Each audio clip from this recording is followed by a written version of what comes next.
Good afternoon, this is Mark Espy with MarketTamer.com, also with OptionsRevolution.com, and we find ourselves on Friday afternoon after market close on the 3rd of September.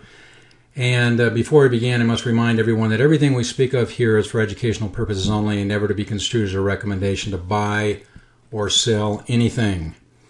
Okay, we're looking at, first of all, I'd like to point out this internal trend line, which I drew last week, and there's some significant touches on the way down here, but what I wanted to point out to you today is there's an intersection of other trend lines that's occurring right about 9,900.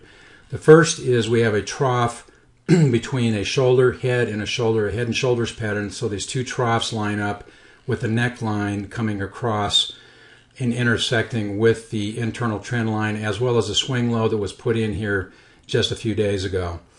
So 9,900 is a definitive bottom and support at this level. We are currently challenging the underside of the 200 simple moving average, and we also have a swing high that's occurred here just below 10,500.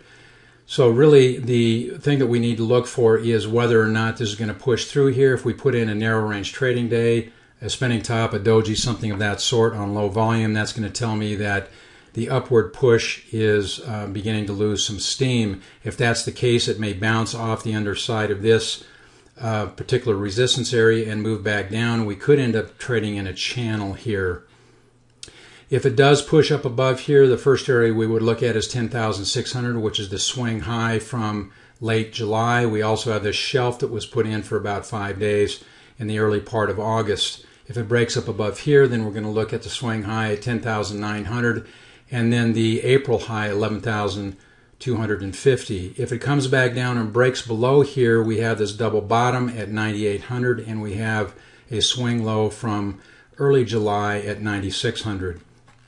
The stochastics is pushing up toward the overbought area but has not yet gotten there, so it shows me that there's just a little bit more upside possibly. We did have a crossover of the MACD line over the signal line, and more importantly we have the MACD histogram popping its head up above the zero line, showing the beginning of some bullish momentum.